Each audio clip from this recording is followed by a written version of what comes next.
የፈላ ዘይት ይዛ ወደ መኝታ ቤቱ ገብታለች። ለምንድነው ሚስቱ የሞቀ ዘይት በላዩ ላይ ደፋችበት? የበቀል አምላክ እግዚአብሔር እሱ ይበቀልልን ስንል በጣም ሴቶች ከልክ በላይ ብዙ እየተናገራቸው አላችሁ። ብልቱ ነው የሚያነሳለት። አሁን የሰው ልጅ እስኪ ዘይትን የሚያክል ነገር ተደፍቶበት እሰ ይባላል። 5 ሚሊዮን ብር ተሰብስቦለታል። ይሄ ብር ወዴት ገባ?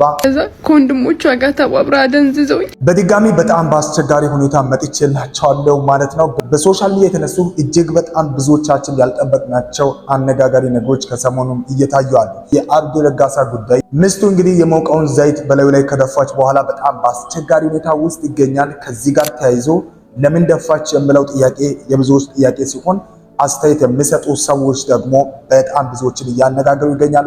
አይኑ እንድታከም 5 ሚሊዮን ብር ተሰብስቦ ከ5 ሚሊዮኑ ግማሹን ወስደው የጠፉ ሰዎች እነማን ናቸው? እውነትም ወስደው ጠፍተዋል ወይ? በዚህ ቪዲዮ እስከ መጨረሻው እናያለን። አመዛዝነን እውነታውን የምንመለከት ነው የሚሆነው። እስከ መጨረሻው ቆይታ አድርጉ። ዛሬም በአስቸጋሪ ሁኔታ እየሰራው ነው። ይህንን ቪዲዮ በተቻላቸው አቅም ሼር በማድረግ ትተባበራላችሁ። ከአብዲ ረጋሳ ጋር ተያይዞ ምንድነው የተፈጠረው? ለምንድነው ሚስቱ የሞቀ ዘይት በላዩ ላይ ደፋችበት? እስኪ ዜናው ምን ይላል እንመልከት።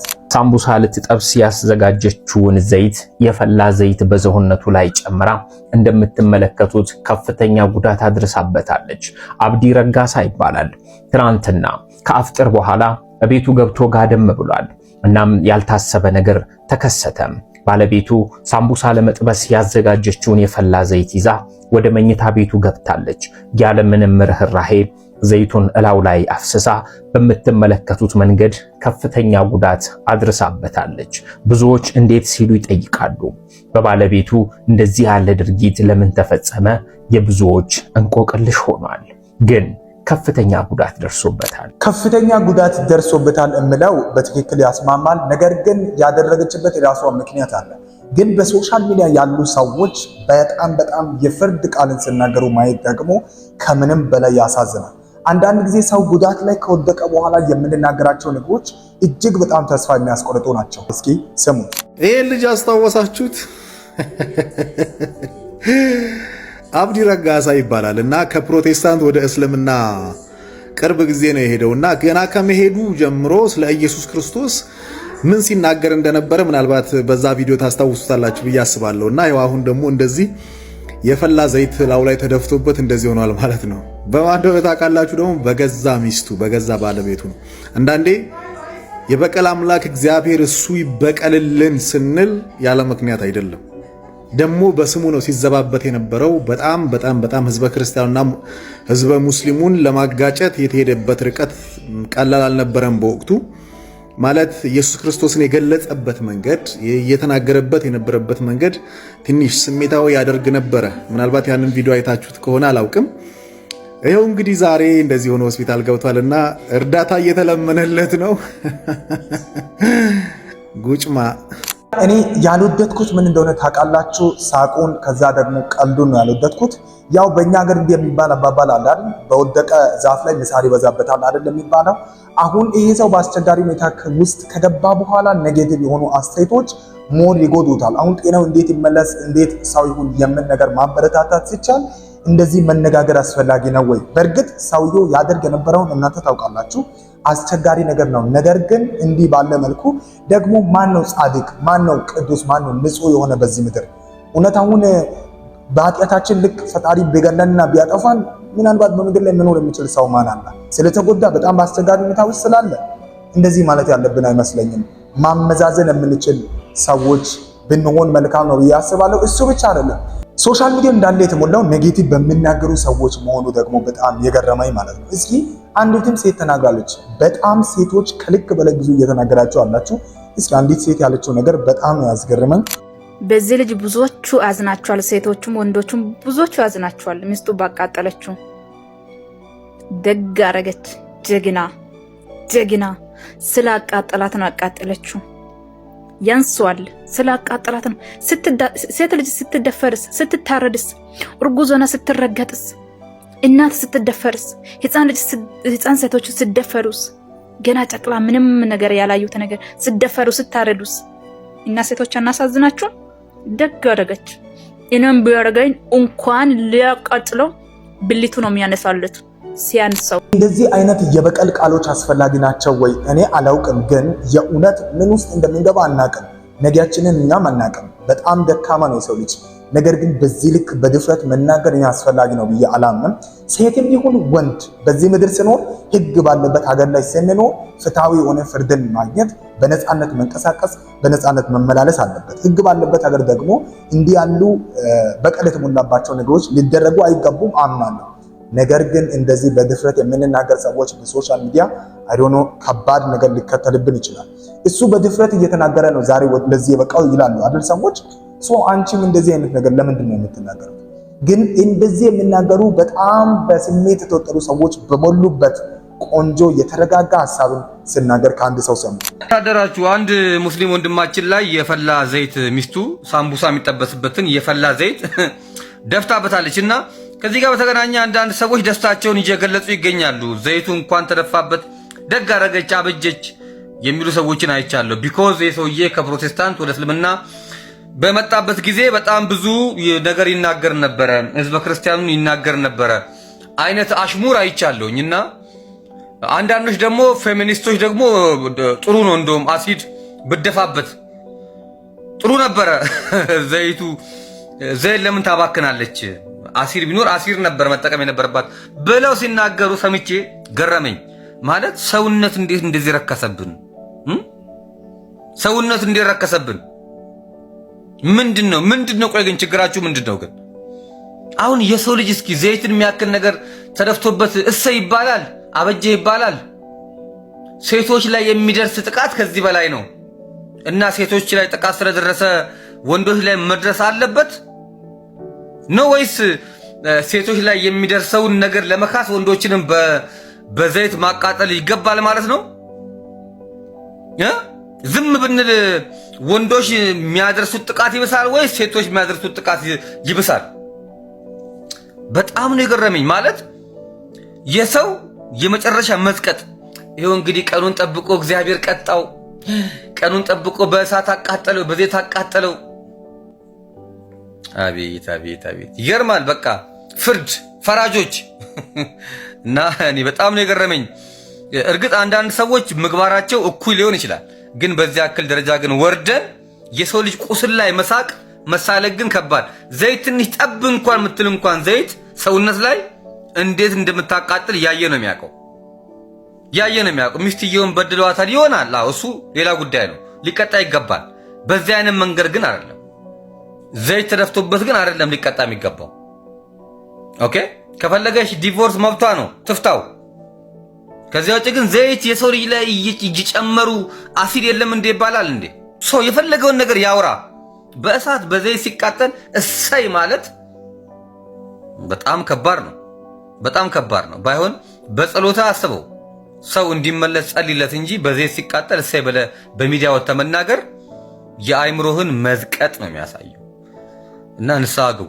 ታንኪዩ በጣም ገዢ የሆነ ሐሳብን እየተናገረ በሶሻል ሚዲያ ሲዘዋወር በተለይ ከአብዲ ጋር ተያይዞ ጥሩ ነገር እንደተናገረ ሰው ያየሁት ይሄ ሰው ብቻ ነው። ከዚህ ውጭ ግን ሁላችንም የምናወራው ነገር ነገ በራሳችን ላይ ፍርድ ሊያመጣ እንደሚችል ምንም አይነት ዋስትና የለውም ነው የምላችሁ።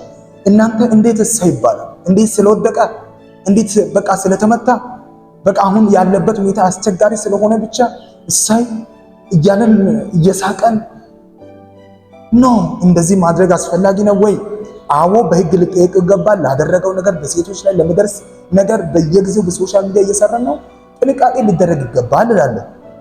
ከዛ ውጭ ግን በዚህ ልክ መናገር በዚህ ልክ ማድረግ አስፈላጊ ነው ብዬ እኔም አላምኑም። ይህንን ሐሳብ እጋራለሁ። የእናንተ ሐሳብ ምንድነው? ፈጣሪ እሱን ጤናውን እንዲመልስ ሁላችንም በየሃይማኖታችን ብንጸልይለት ነው እንጂ ከዛ ውጭ ግን በእርግጠኝነት ሚስቱ አዝናለች አሁን ባለው ሁኔታ ብዬ ነው ማስበው። ለማንኛውም ግን ከሁላችንም በላይ ለምንድን ነው ይሄንን ያደረገችው የሚል ጥያቄ የሁላችንም ጥያቄ ነው። እሷ በሶሻል ሚዲያ አልወጣችም። ቀጣይ ህግ አጣርቶ ያለውን ነገር ይነግረናል። እስከዛ እንጠብቅ። እስከዛ ግን ባንፈርድ ባይነኝ እኔ እንደግል እንዳንድ ሰው። ከሰሞኑን ሌላው ደግሞ መነጋገሪያ የሆነው ነገር እንግዲህ አንድ ሰው የአይኑ ይታከምለታል ተብሎ እንግዲህ እርዳታ ስለመለት ነበር 5 ሚሊዮን ብር ተሰብስቦለታል። ይሄ ብር ወዴት ገባ? የአንድ ምስኪን ታማሚ አባት ለሕክምና ተብሎ ከህዝብ የተሰበሰበውን በሚሊዮን የሚቆጠር ገንዘብ መውሰድ፣ ይህ ነገር ሊወገዝ ይገባል። በዚህ ተግባር ላይ የተሳተፉ በሙሉ በህግ ሊጠየቁ ይገባል። ይህ አባት ለአይኑ መታከሚያ ተብሎ ከ5 ሚሊዮን ብር በላይ ከህዝብ ተሰብስቦለት፣ ነገር ግን እሱ የደረሰው የዚህ ብር ግማሽ መሆኑን ይናገራል። ይህን ነገር በተደጋጋሚ በሽማግሌ ለማስመለስ ብሞክርም ይህ የሰራንበት ኮሚሽን ነው በማለት ከ1.7 ሚሊዮን ብር በላይ ተጭበርብሬ የኢትዮጵያ ህዝብ ለመታከሚያ ያዋጣልኝን ገንዘብ በዚች ልጅ ተወስዶብኛል ሲል ይህ አባታችን ይናገራል። እስኪ ቪዲዮውን ልጋብዛችሁ። ይህን ቪዲዮ በደንብ ሼር፣ ሪፖስት፣ ኮፒ ሊንክ እያደረጋችሁ የህግ አካል ጋር እንዲደርስ አድርጉት። 1.7 እሷ ጋር አለኝ ብር ሀቄ ነው። ልጆች አደባባይ ወጥተዋል። እኔ አደባባይ ወጥቼ እንደዚህ ጉዳት ሰርተኛለች ሙስሊም ነች ብዬ እኔ በሰው ማይጠበቅ ነገር እንደዚህ አድርገኛለች። ነባ በአላህ ስም ጠይቃታለሁ። አሁንም አላህ ካለ የኔን አይን እንዳጠፋው የሷንም አካል አጎድሎ እንዲያሳይኝ ጠብቃለሁ። እኔ ይህንን ጉዳይ እንግዲህ በዚህ ልክ እንደሆነ ይሄ የምትመለከቱት ሰው አይኑ እንዲታከም እንግዲህ ለረጅም ጊዜ የተለመነው ገንዘብ ተወስዶብኛል እያለ ነው። በፎቶ ላይ የተመለከታችኋት ሴት እንደወሰደችም ጭምር እየተናገሩ አለ። 1.7 ሚሊዮን ብር በእጇ የሐቁ ገንዘብ የተለመነው ገንዘብ በእጇ እንዳለ እንግዲህ እየተናገሩ አሉ። ከዚህ በኋላ እንግዲህ ካጠገቡ ቆማ በዚህ መልኩ ኢንተርቪው ለምታደርገው ልጅ አንድ ነገር ደርሷት እንዲህ ያለች በሶሻል ሚዲያ ታየች። ኢትዮጵያ ድረሱልኝ፣ በቃ እኔ አልቻልኩም ከዚህ በላይ ወላሂ ብቻዬን መታፈን፣ ብቻዬን ማልቀስ አልቻልኩም። በቃ ሰሞኑ አብዛኞቹ ስጠይቁኝ ነበረ ምን ሆንሽ እያላችሁ ምናምን ስጠይቁኝ ስቶሪ በማድረጉ ነገር እና ያደረገችኝ እዚህ ጋር ሁለታችን በእነዚህ ሰዎች ምክንያት የእርዳታ ቪዲዮ እንደምንሰበስብ አብዛኞቻችሁ ታውቃላችሁና በመሀል የሰራችሁን ፋውል እንዳወቁባት ነገርኳቸው። ከዛ ከወንድሞቿ ጋር ተባብራ አደንዝዘውኝ ራቆት ቪዲዮ ቀርጸውኝ ተሳስተሽ ቪዲዮ ብትሰሪና አንድ ነገር አርፈሽ ማትቀመጪ ከሆነ ይሄን ቪዲዮን ፖስተን እድሜ ልክሽ እያፈርሽ ትኖራለች እያሉ እያስፈራሩኝ ነው ያሉት።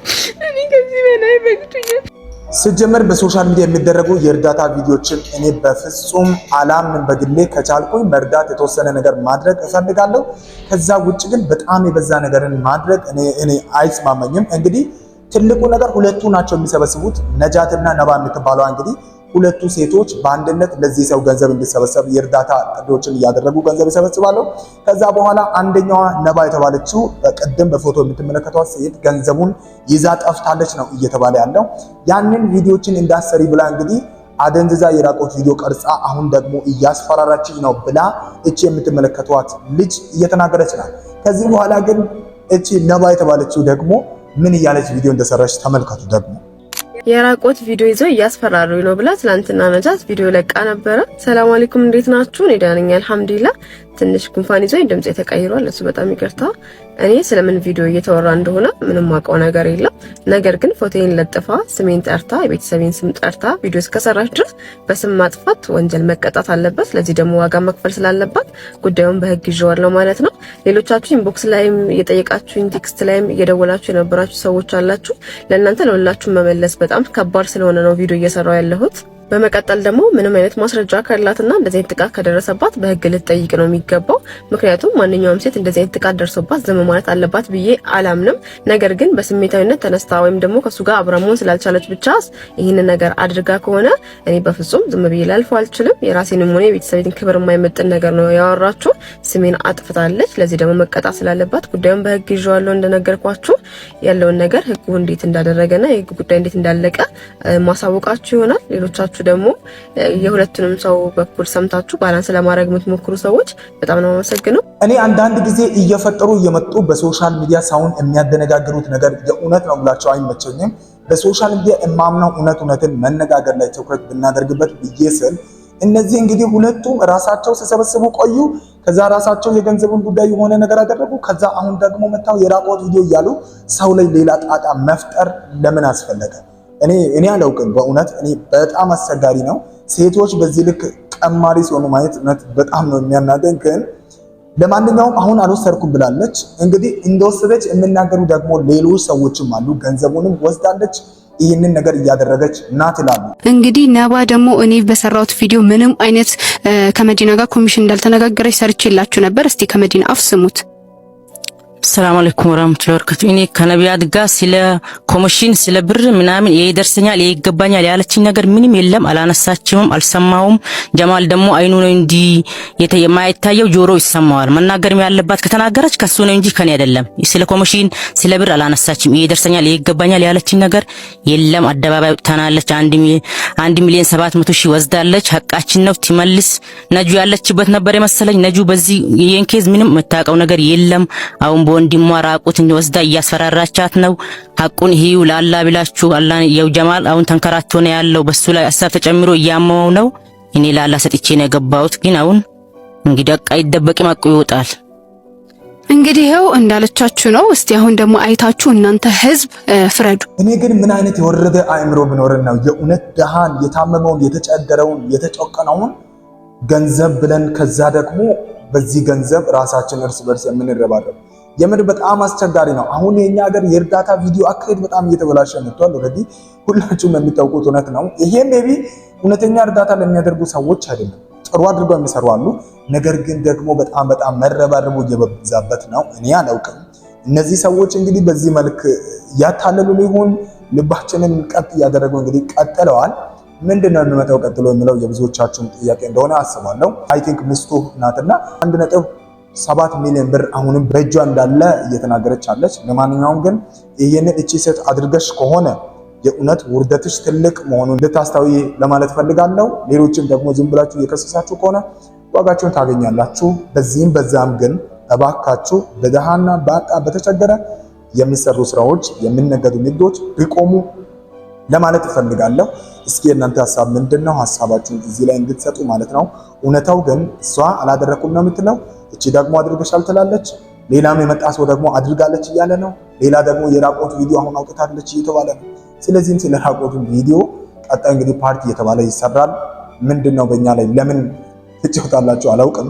ለሶሻል ሚዲያ ክብር ቢኖረን ለሚከተለን ሰው ክብር ቢኖረን ለማለት እፈልጋለሁ። ለማንኛውም ሶሻል ሚዲያ እያነጋገርን ቀጥሏል። ሐሳባችሁን አካፍሉን። ጥሩ ነገር አላገኛችሁም? ይህ አቦክ ሚዲያ ነው። ሰብስክራይብ በማድረግ ቤተሰብ ሁኑ። እባካችሁ ሰብስክራይብ አድርጉ፣ አግዙን፣ እርዱን። 1000 እንድንገባ የእናንተ አስተዋጽኦ ያስፈልጋል። ይህንን ስለምታደርጉ እንወዳችኋለን። በሌላ ቪዲዮ እንዲሁ ደግሞ በጥሩ መረጃ እስክንገናኝ ሰላም ነው።